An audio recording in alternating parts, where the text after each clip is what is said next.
ছাত্রছাত্রীরা, এখন আমি তোমাদের পৌষ্টিকতন্ত্রের দ্বিতীয় অংশ অর্থাৎ পরিপাক গ্রন্থি এইটা নিয়ে আজকে আলোচনা করছি। পরিপাক গ্রন্থি মানুষের লালা গ্রন্থি, যকৃৎ, অগ্নাশয়, পাক গ্রন্থি এবং আন্ত্রিক গ্রন্থি, এই 5 প্রকার গ্রন্থি পরিপাকে সাহায্য করে। প্রথমে আমরা আসবো লালা গ্রন্থি। লালা গ্রন্থি রয়েছে আমাদের মুখের ভেতরে। মোট 3 জোড়া লালা গ্রন্থি আছে। প্রথম জোড়া হচ্ছে প্যারোটিড, এটা সবচেয়ে বড় আমাদের বহিঃক্ষরা গ্রন্থি বা উৎসেচক নিঃসরণকারী গ্রন্থি। প্যারোটিড ঠিক এই কানের নিচে, এই গোড়ায়, এই যে এইখানে দুদিকে আছে প্যারোটিড গ্রন্থি, কর্ণমূল বা কানের নিচে। সাব ম্যান্ডিবুলার গ্রন্থি, এই যে নিচে চোয়াল, এই চোয়ালের তলায় দুদিকে, এইদিকে আছে, এইখানে আছে সাব ম্যান্ডিবুলার, চোয়ালের নিচেকে সাব ম্যাক্সিলারিও বলা হয়। আর সাবলিঙ্গুয়াল, এটা আছে মুখবিবর, যে তার নিচের মেঝেতে, নিচে যে মেঝে অর্থাৎ জিভের তলায় দুদিকে আছে দুটো সাবলিঙ্গুয়াল। তাহলে মোট 3 জোড়া মানে 6টি গ্রন্থি, প্যারোটিড, সাব ম্যান্ডিবুলার আর সাবলিঙ্গুয়াল। এখান থেকে নিঃসৃত হয় লালা রস, আমাদের মুখ থেকে লালা রস নিঃসৃত হয়। লালা রসে প্রধানত কি কি থাকে? টায়ালিন একটা উৎসেচক থাকে, যা শর্করা জাতীয়, আমরা যে ভাত, মুড়ি ইত্যাদি শ্বেতসার জাতীয় খাদ্য খাই তাকে পরিপাক করতে সাহায্য করে। সেদ্ধ শ্বেতসার মানে যেগুলো সেদ্ধ, ভাত, আলু সেদ্ধ, এইসব বা মুড়ি, সেদ্ধ শ্বেতসার পরিপাকে সাহায্য করে টায়ালিন উৎসেচক। এছাড়া রয়েছে জীবাণুনাশক উৎসেচক লাইসোজাইম, আমাদের খাবারের সাথে বা মুখের মধ্যে যেসব জীবাণু প্রবেশ করে সেগুলোকে লাইসোজাইম ধ্বংস করতে সাহায্য করে।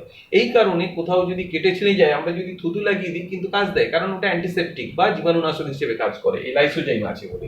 বা অনেক সময় ব্রণ হলে আমরা একটু থুতু লাগালে কিন্তু ব্রণ সেরে যায়, কারণ ব্রণের মধ্যে যে জীবাণু আছে, ব্যাকটেরিয়া রয়েছে, সেটা লাইসোজাইম দ্বারা ধ্বংস হয়। তার লালা রসে লাইসোজাইম থাকে, জীবাণুনাশক এটা। মিউকাস হচ্ছে বা বাংলায় বলে শ্লেষ্মা, এটা খাদ্যকে পিচ্ছিল করে, হড়হড়ে করে দেয়, ফলে খাদ্য গিলতে সুবিধে হয়। তাহলে এই হলো আমাদের লালা গ্রন্থি থেকে নিঃসৃত লালা রস এবং তাতে তার কাজ। যকৃৎ ত্রিকোণাকার বড় গ্রন্থি, এটা হলো মানব দেহের সব থেকে বড় অন্তঃক্ষরা গ্রন্থি। লালা গ্রন্থির মধ্যে বড় হচ্ছে প্যারোটিড, আর যকৃৎ হলো মানব দেহের বৃহত্তম অন্তঃক্ষরা গ্রন্থি। যকৃৎকে বলা হয় মানব দেহের জৈব রসায়নাগার বা ল্যাবরেটরি, কেমিক্যাল ল্যাবরেটরি। এর 4টে খণ্ড, ডান খণ্ড, বাম খণ্ড, এইটা ডান খণ্ড, একটা বাম খণ্ড, আর 2টো ছোট খণ্ড আছে কোয়াড্রেট আর কোয়াডেট, 4 খণ্ডে বিভক্ত। এই যকৃৎ থেকে নিঃসৃত হয় পিত্তরস নিঃসৃত হয়। পিত্তরসে কিন্তু কোনো উৎসেচক বা এনজাইম থাকে না, কিন্তু এটা পরিপাকে ভীষণ গুরুত্বপূর্ণ ভূমিকা পালন করে। কেন সেটা বলবো। যকৃৎ থেকে পিত্তরস স্খলিত হয়, এছাড়া এই যে পিত্তরসে থাকে পিত্ত লবণ, 2টো পিত্ত লবণ থাকে, নামটা শুনে নাও, সোডিয়াম গ্লাইকোকোলেট এবং সোডিয়াম টরোকোলেট, এই 2টো পিত্ত লবণ থাকে। এই পিত্ত লবণগুলো ফ্যাট জাতীয় খাদ্যের বা চর্বি জাতীয় খাদ্য, ফ্যাট জাতীয় খাদ্যের পরিপাকে সাহায্য করে, ফ্যাটের অণুকে ভেঙে ছোট ছোট কণাতে পরিণত করে। ফলে ফ্যাট পরিপাকে সাহায্য করে পিত্ত লবণ, যে কারণে অনেকের যখন অগ্নাশয়ে সমস্যা হলে কিন্তু তখন ফ্যাট খাওয়া বারণ হয়। যেমন হেপাটাইটিস বা জন্ডিস হলে ওটা যকৃতের রোগ, ফলে তখন এই ফ্যাট খাওয়া বারণ বা কমাতে বলা হয়। তাহলে পিত্ত লবণ ফ্যাট পরিপাকে সাহায্য করে। এছাড়া এখানে কুফার কোষ রয়েছে, যেটা জীবাণুকে ধ্বংস করতে সাহায্য করে, এক ধরনের ফ্যাগোসাইটিক কোষ বা আগ্রাসী কোষ, যা জীবাণু ধ্বংস করে, কুফার কোষ যকৃতে। তাহলে আমরা যকৃতের কাজও জানলাম। এরপরে আমরা এবার আসবো, আচ্ছা যকৃৎ থেকে বলি, এই যে যকৃৎ থেকে যে পিত্তরস উৎপন্ন হয়, সেটা এই এটা বাম পিত্তনালী, ডান পিত্তনালী দিয়ে হয়ে সাধারণ যকৃৎ নালী, এটা সাধারণ যকৃৎ নালী হয়ে ডান যকৃৎ নালী, বাম যকৃৎ নালী হয়ে সাধারণ যকৃৎ নালী হয়ে, তারপর এইটা হচ্ছে সিস্টিক নালী, এই সিস্টিক নালীর মধ্যে দিয়ে পিত্তাশয়ে এসে জমা হয়। পিত্তাশয়ে পিত্তরস সাময়িকভাবে সঞ্চিত থাকে এবং প্রয়োজন মতো এই পিত্তরস, এইটা হচ্ছে সাধারণ পিত্তনালী, এর মাধ্যমে ডিওডিনামে এসে উন্মুক্ত হয়। অর্থাৎ পিত্তরস পিত্তাশয়ে পিত্তরস সঞ্চিত হয়, তারপর এই সাধারণ পিত্তনালীর মধ্যে দিয়ে এসে এই যে অগ্নাশয়ের যে এটা হচ্ছে অগ্নাশয়ের নালী, একসঙ্গে যুক্ত হয়ে ডিওডিনামে মুক্ত হয়েছে। আর অগ্নাশয়ে এবার অগ্নাশয়ের কাজে এবার আসি, যে অগ্নাশয় হচ্ছে এই যে ডিওডিনামের দুটো বাহু সি এর মতো, এই যে ভাঁজ তার মধ্যে অবস্থান করছে অনুভূমিকভাবে পাতার মতো দেখতে একটা অঙ্গ। তা এখানে আমরা এই পাতার মতো দেখতে যে অঙ্গ, এটা হচ্ছে অগ্নাশয়। অগ্নাশয়ে দু রকম গ্রন্থি আছে, একটা অন্তঃক্ষরা আর একটা বহিঃক্ষরা। বহিঃক্ষরা যে অংশ সেখান থেকে উৎসেচক বা এনজাইম খরিত হয়, আর অন্তঃক্ষরা যে অংশ সেখান থেকে হরমোন খরিত হয়।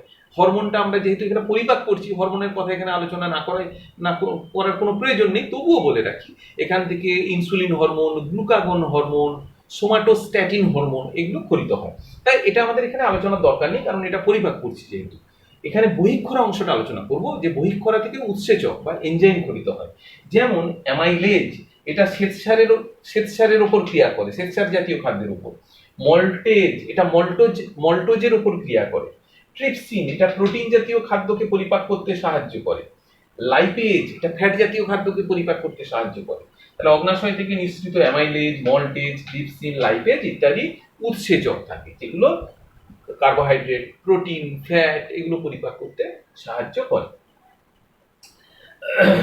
এরপরে আমরা আসবো পাক গ্রন্থি। পাক গ্রন্থি পাকস্থলীর এই যে প্রাচীর, পাকস্থলীর প্রাচীরে অবস্থান করছে অতি ক্ষুদ্র ক্ষুদ্র ক্ষুদ্র পাক গ্রন্থি। পাক গ্রন্থিগুলোকে দু রকম হয়, একটা পেপটিক গ্রন্থি আর একটা হলো অক্সিনটিক গ্রন্থি। আমি একটা এখানে লিখিনি, লাইপেজ HCl লিখেছি, HCl খুব গুরুত্বপূর্ণ অংশ, হাইড্রোক্লোরিক অ্যাসিড।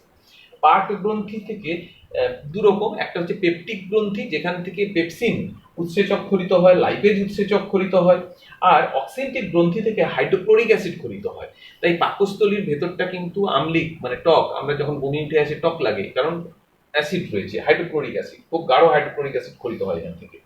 তাহলে পেপসিন এটা প্রোটিন জাতীয় খাদ্য পরিপাকে সাহায্য করে, লাইপেজ ফ্যাট জাতীয় খাদ্য পরিপাকে সাহায্য করে, হাইড্রোক্লোরিক অ্যাসিড খাদ্যের এনজাইমগুলো যাতে কাজ করে সেই জন্য খাদ্যকে আম্লিক করে, এছাড়া জীবাণু নষ্ট করতেও সাহায্য করে HCl। তাহলে হাইড্রোক্লোরিক অ্যাসিড এখানে, তাহলে কোন খাদ্যের পরিপাক হয় না পাকস্থলীতে? না, কার্বোহাইড্রেট জাতীয় বা শর্করা জাতীয় খাদ্যের পরিপাক হয় না পাকস্থলীতে, প্রোটিন ফ্যাটের পরিপাক হয়। এই হলো পাক গ্রন্থির কাজ। এছাড়া মিউকাস খরিত হয়, পাক গ্রন্থি থেকে মিউকাসও প্রচুর প্রচুর মিউকাস খরিত হয়, মানে শ্লেষ্মা খরিত হয়। আচ্ছা, এবার আন্তরিক গ্রন্থি কোথায় আছে? এই ডিওডিনাম, জেজুনাম, ইলিয়াম এইগুলোতে, বিশেষ করে ডিওডিনাম জেজুনামে বেশি আছে এই ক্ষুদ্রান্তে। এর প্রাচীরে যে ক্ষুদ্র ক্ষুদ্র গ্রন্থি রয়েছে সেগুলোকে বলা হয় আন্তরিক গ্রন্থি। আন্তরিক গ্রন্থি থেকে যে রস খরিত হয় তাকে বলে আন্তরিক রস। আন্তরিক রসে এই আন্তরিক যে গ্রন্থি, এর মধ্যে বিভিন্ন রকমের গ্রন্থি থাকে, যেমন গবলেট কোষ, এককোষী গ্রন্থি যাকে বলে গবলেট কোষ, এখান থেকে মিউকাস খরিত হয়। এছাড়া থাকে আর্জেন্টাফিন কোষ, এটা অবশ্য আমাদের না আলোচনা করলেও চলবে, কারণ এখান থেকে হরমোন খরিত হয়, যেমন সিক্রিটিন হরমোন খরিত হয়। পাকস্থলীতেও হরমোন খরিত হয়, পাকস্থলীতে গ্যাস্ট্রিন হরমোন একরকম খরিত হয়। যাই হোক, এগুলো আমাদের এখানে আলোচনার দরকার নেই। ব্রুনারের গ্রন্থি, এটা এই আন্তরিক গ্রন্থির মধ্যে রয়েছে, এখান থেকে বিভিন্ন উৎসেচক খরিত হয় এবং মিউকাস খরিত হয়। উৎসেচকগুলোর নাম একটু জেনে নিই। আন্তরিক রসে কি কি আছে? অ্যামাইলেজ, মল্টেজ, যেগুলো এখানেও ছিল। এছাড়া আরো কিছু অ্যামাইলেজ, মল্টেজ এরা শর্করা জাতীয় খাদ্যকে পরিপাক করে। এছাড়াও রয়েছে সুক্রেজ, ল্যাকটেজ, এগুলো হচ্ছে গুরুত্বপূর্ণ enzyme. Amylase, maltase, sucrase, lactase, sucrase lactase আমি লিখিনি, ওটাও তোমরা লিখতে পারো। ইরিপসিন, এটা প্রোটিন জাতীয় খাদ্যের উপর ক্রিয়া করে, ইরিপসিন। লাইপেজ, ফ্যাট জাতীয় খাদ্যের উপর ক্রিয়া করে। তাহলে আন্তরিক রসে বিভিন্ন উৎসেচক থাকে, যে উৎসেচকগুলো বিভিন্ন যে খাদ্যের উপরে, বিশেষ করে কার্বোহাইড্রেট, প্রোটিন, ফ্যাট এইসব খাদ্যের উপরে ক্রিয়া করে। এই হলো আন্তরিক গ্রন্থি। তাহলে আমরা সবগুলো গ্রন্থির কাজ আমরা জানলাম এবং তাদের অবস্থানগুলো আমরা জানলাম। তাহলে এবার আমি কয়েকটা প্রশ্ন তোমাদের বলছি, সে প্রশ্নগুলো তোমরা লিখে নেবে। এক নম্বর লেখো প্রশ্ন যে হলজৈব পুষ্টি কাকে বলে, হলজৈব পুষ্টি কাকে বলে, এর পর্যায়গুলি কি কি। দ্বিতীয় প্রশ্ন, হলজৈব ও হলোফাইটিক পুষ্টির দুটি পার্থক্য লেখো, হলজৈব ও হলোফাইটিক পুষ্টির দুটি পার্থক্য লেখো এবং তোমার বৈশিষ্ট্য লেখো, নিম্নলিখিত বৈশিষ্ট্য মধ্যে সেটা হচ্ছে যে পর্যায়, এক নম্বর পর্যায়, আরেকটা হচ্ছে খাদ্যোপাদান গ্রহণ, খাদ্যোপাদান গ্রহণ, এই দুটো বৈশিষ্ট্য লিখবে। এর পরের কোয়েশ্চেন লিখবে যে বলছি কতগুলো, যে মানুষের দাঁতের ফর্মুলা লেখো, মানুষের দাঁতের ফর্মুলা লেখো। পরের প্রশ্ন, মানুষের কয় প্রকার দাঁত দেখা যায় ও কি কি, লিখেছ। তারপরে লিখবে মানুষের দাঁতকে হেটারোডন্ট ও ডাইফিওডন্ট বলে কেন, হেটারোডন্ট ও ডাইফিওডন্ট বলে কেন। পরের প্রশ্ন লিখবে মানুষের পাকস্থলী কয়টি অংশে বিভক্ত ও কি কি, এখানে কোন প্রকার খাদ্যের পরিপাক ঘটে। পরের প্রশ্ন, মানুষের ক্ষুদ্রান্ত কয়টি অংশে বিভক্ত ও কি কি, এর কাজ কি। পরের প্রশ্ন, বৃহদন্ত্র কয়টি অংশে বিভক্ত ও কি কি, বৃহদন্ত্রের কাজ কি। পরের প্রশ্ন, মানুষের লালা গ্রন্থিগুলির নাম ও অবস্থান লেখো। লালা গ্রন্থিতে লালা রসে উপস্থিত দুটি উৎসেচকের নাম ও কাজ লেখো।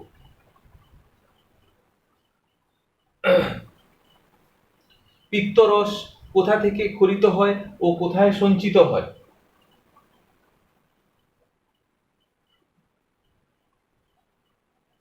যকৃতের খাদ্য পরিপাকে ভূমিকা কি।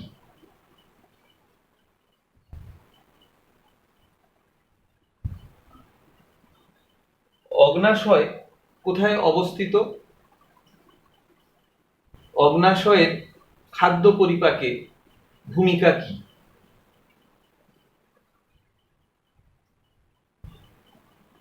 খাদ্য পরিপাকে পাক গ্রন্থির ভূমিকা লেখো। আর শেষ প্রশ্ন, খাদ্য পরিপাকে আন্ত্রিক গ্রন্থির ভূমিকা লেখো। তাহলে যে প্রশ্নগুলো বললাম এই প্রশ্নগুলো তোমরা খাতায় লিখে ফেলবে, ঠিক আছে।